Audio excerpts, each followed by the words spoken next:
கோடான கோடி விஜய் டிவி ரசிகர்களுக்கு இனிய காலை வணக்கம். இது ஜோதிட தர்பார். நம்ம தர்பாருக்கு 3 துறை சார்ந்த நம்முடைய பிரத்யேக சிறப்பு வல்லுநர்கள் வருகை தந்திருக்காங்க. அவங்க இன்னைக்கு நமக்காக என்ன சொல்ல போறாங்க, இன்றைய நாள் எல்லாருக்கும் எப்படிப்பட்ட பலன்களை கொடுக்க போகுது, வாங்க பார்க்கலாம். குருஜி ஐயா, எனக்கு ரொம்ப நாளா இந்த சந்தேகம். வீட்டுல பெரியவங்க எல்லாம் சொல்லுவாங்க, பொன் கிடைத்தாலும் கிடைக்கும் ஆனா புதன் கிடைக்காது. அதாவது பொன் கிடைத்தாலும் புதன் கிடைக்காது அப்படின்னு சொல்லுவாங்க இல்லையா? அது என்ன புதனுக்கு அவ்வளோ ஒரு சிறப்பு? இந்த பழமொழி தங்கமே கிடைச்சாலும் புதன்கிழமை கிடைக்காது, புதன்கிழமை நல்ல நாள் நல்ல காரியம் பண்ண அப்படின்னு சொல்லுவாங்க. ஆனால் இந்த பழமொழியோட உண்மையான அர்த்தம் அது அல்ல. ஜோதிடத்தில் பொன் என்று சொல்லப்படுவது குருவை குறிக்கும். இந்த பொன்னவனாகிய குரு தனக்காரகன். பொன்னவனாகிய குரு கொடுக்கக்கூடியது பணம். அந்த பொன் கிடைக்கிறது, அதாவது அந்த பொன்னாகிய குரு கொடுக்கறது பணம் என்றாலும் புதன் கொடுக்கக்கூடிய அறிவு கிடைக்காது. அதாவது பொன் கிடைத்தாலும் புதன் கிடைக்காது அப்படின்ற பழமொழியோட உண்மையான அர்த்தம் என்னன்னா, பணமே கிடைச்சாலும் அறிவு உனக்கு கிடைக்காது. பணம் எல்லாருக்கும் வரும், ஆனால் அறிவு ஒரு சில பேருக்கு மட்டும்தான் வரும் அப்படின்னு புதன் கிரகத்தை உயர்த்தி சொல்வதற்காக ஏற்படுத்தப்பட்ட ஒரு பழமொழி இது. புதன் எனப்படுகின்ற அறிவு கிரகம், புத்தி கிரகம் தருகின்ற அறிவு எல்லோருக்கும் கிடைக்காது அப்படின்ற அர்த்தத்தில் தான் பொன் கிடைத்தாலும் புதன் கிடைக்காது ஒரு மனிதனுக்கு அப்படின்னு இந்த பழமொழி ஏற்பட்டது. ஐயா, உண்மையாவே நாங்களும் இவ்வளவு நாள் பொண்ணு தங்கம் கூட நம்ம வாங்கிடலாம், ஆனா புதன்கிழமை அப்படிங்கிறது அவ்வளவு சிறப்பு மிக்கது, நல்ல காரியங்கள் எல்லாமே அந்த கிழமையில செய்யலாம் அப்படிங்கறத உணர்த்தும் விதமா தான் இது சொல்லப்பட்டிருக்குன்னு நினைச்சோம் இல்லையா? நிஜமாவே எங்களுடைய அறிவு கண்களை திறந்து வச்சிங்கன்னு தான் சொல்லணும். இன்னைக்கு இந்த 12 ராசிகள் பலன் எப்படி இருக்கும்?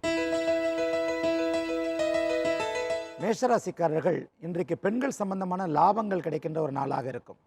குறிப்பாக நிறைய பெண்கள் வேலை செய்கிற அலுவலகத்தில் இருக்கிறவங்க, பெண்கள் சம்பந்தப்பட்ட பொருள் விற்பவர்கள், பெண்கள் சுற்றியுள்ள இடங்களில் வேலை செய்கிறவங்க, இந்த அமைப்புகள் எல்லாமே உங்களுக்கு இன்றைக்கி லாபம் தருகின்ற அமைப்புகள் இருக்குது. டெக்ஸ்டைல்ஸ் அல்லது உணவுத்துறையில் இருக்கிறவங்களுக்கு ஒரு மிகச்சிறந்த ஒரு நல்ல திருப்பு முனைகளும் லாபகரமான போக்கும் இன்றைக்கு இருக்கும். ஆகவே மேஷராசிக்காரர்கள் தொழில்துறையில் மேன்மைகளை சந்திக்கின்ற ஒரு நாள் இன்று. ரிஷபராசிக்காரர்களுக்கு இன்றைக்கு சந்திராஷ்டம நாளாக அமைகிறது. ஆகவே எந்த ஒரு விஷயத்திலையும் கொஞ்சம் நிதானமாகவும் கவனமாகவும் இருந்து கொண்டு அனைத்தையும் ஒரு சீர்தூக்கி பார்த்து அணுக வேண்டிய நாளாக இந்த நாள் இருக்கும். நீண்ட தூர பிரயாணங்களை இன்றைக்கு கொஞ்சம் தவிர்க்கலாம். அப்படி தவிர்க்க முடியாத பட்சத்தில் சரியான மாற்று ஏற்பாடுகளையும் செய்து கொண்டு இன்றைக்கு நீங்கள் நீண்ட தூர பிரயாணங்கள் போவது நல்லது. மற்றபடி இன்றைக்கு இரவு இந்த சந்திராஷ்டம அமைப்புகள் சாதகமான அமைப்பில் விலகிறதுனால நாளைக்கு நீங்கள் நல்லா இருக்கணும் அப்படின்ற முறையில் இன்றைக்கு எந்த விதமான கெடுபலன்களும் உங்களுக்கு நடந்துவிட போவது இல்லை. மிதுன ராசிக்காரர்கள் இன்றைக்கு வாழ்க்கை துணை விஷயத்தில் ஒரு சந்தோஷங்களை அனுபவிக்கின்ற ஒரு நாளாக இருக்கும். இந்த வாழ்க்கை துணை விஷயத்தில் பொருளாதார மேன்மைகள் சிலருக்கு உண்டு. உங்களுடைய கணவருக்கோ அல்லது மனைவிக்கோ இதுவரைக்கும் நிறுத்தி வைக்கப்பட்டிருந்த ஒரு சம்பள உயர்வு, ஒரு பதவி உயர்வு அனைத்தும் இன்றைக்கி கிடைக்கின்ற ஒரு நற்செய்தி கிடைக்கின்ற ஒரு அமைப்பில் ஒரு நல்ல அமைப்பு இன்றைக்கு உருவாகுது.